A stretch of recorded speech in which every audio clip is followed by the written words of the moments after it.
Since Father Moon's ascension, we've been, in a sense, continuing doing the same kind of work. But I think Mother Moon, she has really wanted to take that legacy and fulfill it.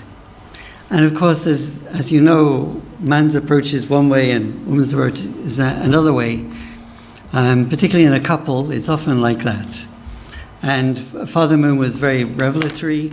He'd receive a revelation, he'd want to do it in 3 days. Everything had to change at a stroke, and that meant that you had to be ready in 3 days to move anywhere in the world. So it made us very kind of nomadic in one sense, and very free. Mother Moon's approach is much more systematic and establishing institutions and structures and things which will be much more enduring. But in that sense, it's very good because she wants to fulfill the legacy that they had developed between them.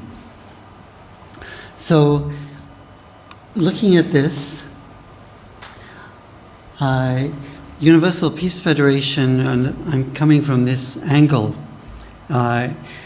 is something that Father and Mother Moon created between them back in 2005 in September. And this is the calligraphy. If you come from Asia particularly, calligraphy is very important.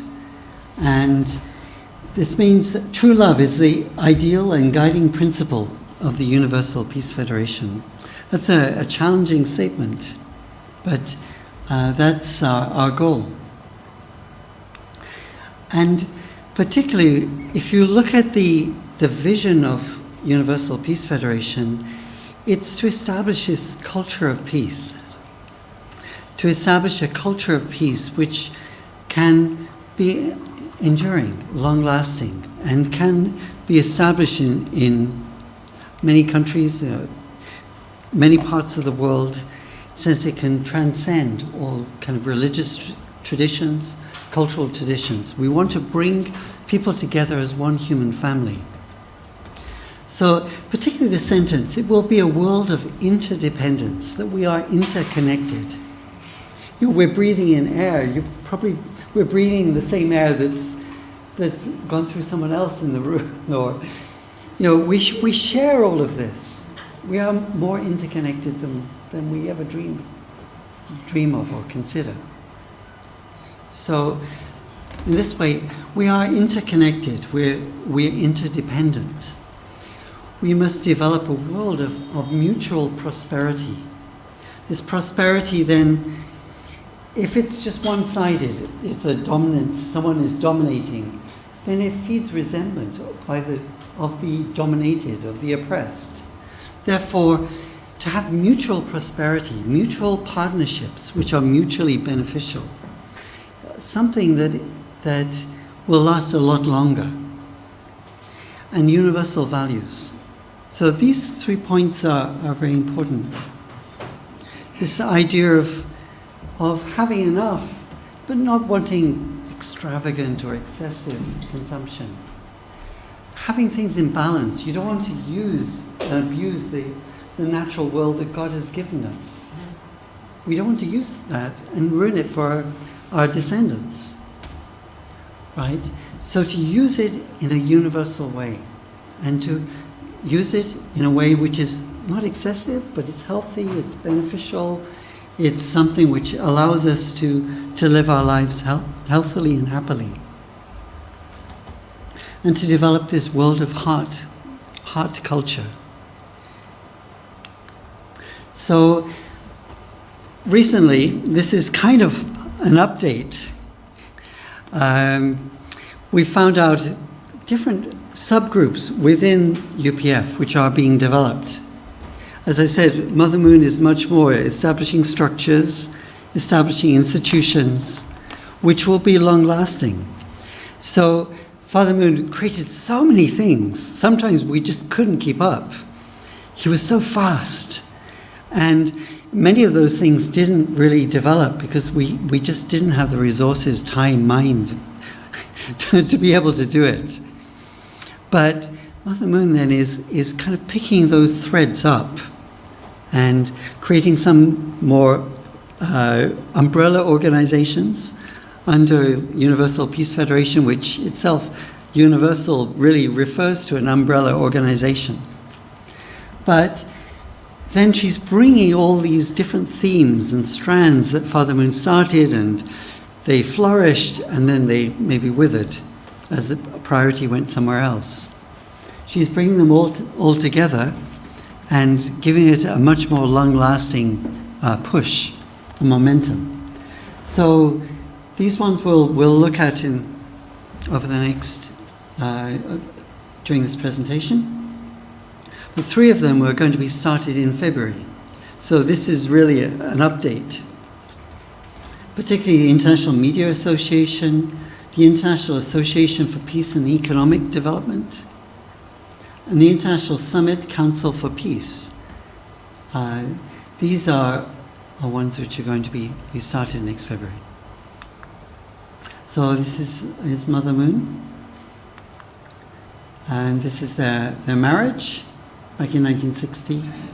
And subsequent marriages. So there's one thing we're very famous for is having big marriages which are very public and bring many people from many different backgrounds together. These are just some of the marriages, but you can see over time as they get bigger and bigger and bigger, and eventually they're very difficult to count, because they're happening simultaneously in different countries all over the world. One aspect that Father Moon focused on a lot was interreligious cooperation. It's lovely to see a monk come here. Lovely to see you. Thank you so much. Well, we have people from many different religions here. We have Reverend Isaac, who's come to join us. I'm so happy. Yesterday I got an inspiration to send a WhatsApp message. I'm so happy because he saw it and responded. And many other faiths. Dina also from Hindu background and so on. Lil, I know, is Marie Christine from Christian background as well. So we have many different faiths here, from a Muslim background, Abdul and Yusuf. And it's so nice that we can draw, and Swadeka, and Khalid, and Jenna, and so many. So we have people from many different backgrounds here.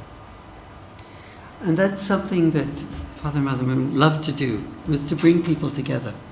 So Interreligious Association for Peace and Development, this is a seminary that is within the movement, which actually attracts professors from different faiths to come and teach. Father Moon said, religious should be concerned with God's will for salvation, for world salvation, more than just the salvation, the prosperity of their own institution, their own religious institution or denomination. I think that now is the time for all religious bodies to come together to search again for the true will of God. As far as I know, God is not sectarian. He is not obsessed with minor details of doctrine.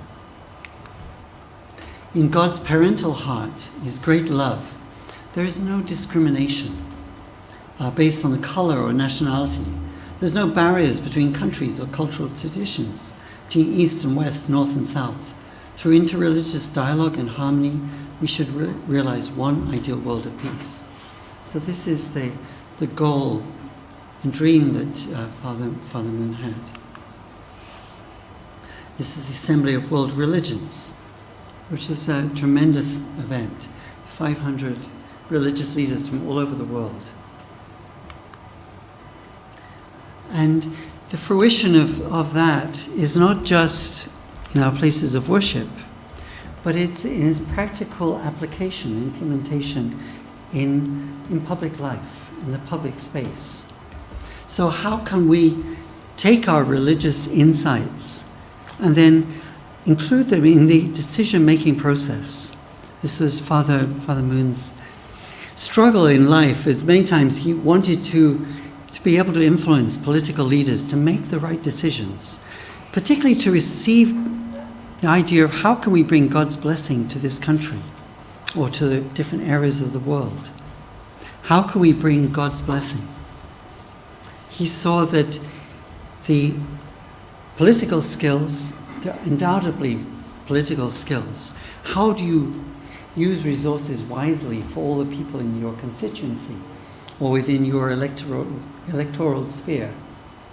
There are many skills. How can you rightly take care of minorities so that they're not discriminated against, so that everyone lives in harmony? These are political skills. There are also religious skills, aren't there? Ones of faith, ones of our application of our faith and our insight to life. Accountability to our conscience. These are religious skills. When these two come together, of course, it seems like they're coming worlds apart, and sometimes they are. But sometimes politicians have a strong faith themselves, and therefore there can be a good dialogue, bringing these two sets of expertise together. And that was Father Moon's idea for an interreligious council at the UN. So religion and politics was something he saw. I think this is going to come out. There we go. It's coming together like a yin and yang, coming together mind and body. These two parts, these two dimensions, coming together to make a greater harmony, a greater wisdom in decision making. Whoops, that was quick. Abdul Rahman Wahid, or Gus Dor as he was called, the Indonesian president, saying, it's true, as someone said, that war is too important to be left to generals. Then world peace is also too important to be left to politicians, and so on. So, and the United Nations, because of its origin, couldn't start with God being at the center. Because of bringing the communist world and the free world together in one institution, it couldn't happen. But since 2004, then gradually, step by step, there have been more and more aspects of faith included within the United Nations. And this is one that we've been keeping, I think, together with a number of you. Every year we do the World Interfaith Harmony Week. And this is our international organization supporting the World Interfaith Harmony Week in the United Nations. Also, Religious Youth Service is another one that we did, and has a long tradition. The International Association of Parliamentarians for Peace, we launched here a few years ago. We've had Margaret and I have been organizing events in Parliament since the early 2000s. I think we're 150, 180. I'm not sure, I lost count how many events that we've had. But many of these events have been very meaningful and very profound. And bringing together politicians from left and right. This Dave Anderson, he's a trade unionist who came from a socialist background. His dad, I think, was a minister, and he was definitely against going a religious path. But he really understood serving people, and he loved to serve people. So Dave Anderson, in the middle there with the red tie, he was very happy to work together with us, where we were serving people and promoting an ideal, and so on. There are many other stories that we could have. The International Summit Council for World Peace is a new institution. Here's one example from Lesotho. But also, it brings together, form a thread of the Summit Council for World Peace. And that was the institution which enabled Father and Mother Moon to meet President Gorbachev and his wife Riza, which was a very significant meeting in 1990. And here we are with the cultural side of the little angels, charming Riza Gorbachev. And the Summit Council for World Peace then has allowed this outreach and will continue to allow this outreach in the future. Oh, there we go. And also, through this structure, we were able also to meet Kim Il-sung. And there's another historic meeting between arch enemies. And sometimes you heard the expression dancing with wolves. It has to be this dramatic coming together of enemies, of forgiveness, of reconciliation, that allows peace to prosper and gives mankind hope. International Media Association for Peace is another one which is going to be inaugurated soon. But we've already had media institutions for a long time. This is Washington Times, Yilbo, Sekai Nippo, etc. And the World Media Association has been around for a long time. And again, it's picking these threads and putting them together. An International Association for Peace and Economic Development is a new one as well, which will be inaugurated next year.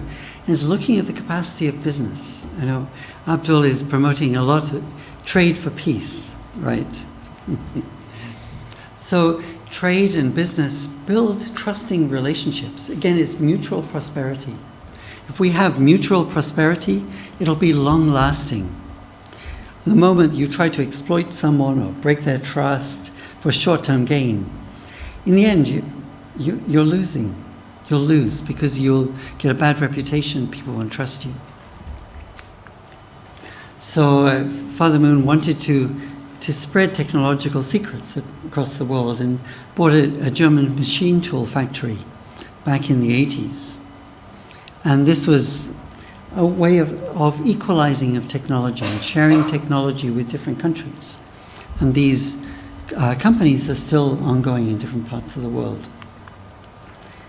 One thing, when Father Moon went to North Korea, he knew that North Korea wasn't so economically developed, so wanted to help it to develop.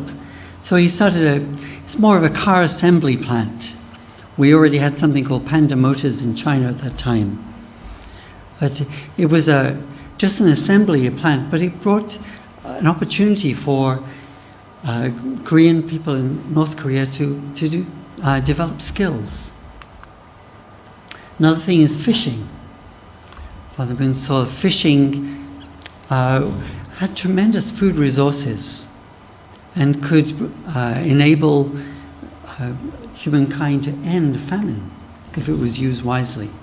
So he proposed this fish powder, which then could be exported as powder, then add water. It could be then cooked as food. So he spent a lot of time on the ocean. Many times it was a devotional exercise. Fishing is a great time for devotional exercise. And I think Father Moon used it a lot. He said, through fishing, I could really find God much more quickly. And for people to go on the water, you can't be stubborn, right? He used to say, if you're stubborn, you can't deal with the weather because it changes so fast, changes so quickly. So he says it's great training for mind-body unity. If you want to develop disciplines and devotion practice, this is one of the great ways through fishing. And whenever there was some major event coming up, he would spend long hours, came up really early in the morning, coming back late at night in order to fish. But most of the time he would have goals, but he would be praying and using that time to pray. So this is Sunhak Peace Prize. This is a new development that Father Moon has done, also to bring encourage and acknowledge the people who have done great things for humanity. And this gentleman particularly, he was very good at developing fish resources. Freshwater fish, particularly in India, in Bangladesh, in Thailand. He developed fishing resources 400% by studying aquaculture. And then the International Association of Academicians for Peace. This is a new one, but it brings together former organizations like ICUS, International Conference on the Unity of the Sciences, and Professors World Peace Academy. That really flourished, and particularly flourished in this country in the 70s and 80s, and some of the 90s. But now, I think Mother Moon wants to revive it and to get it going again with new momentum. And it was through these organizations that the International Highway Project was started, this vision of highway which would develop all throughout the world and help resources to be developed in Siberia or places which are not so accessible. And particularly to bring tunnels.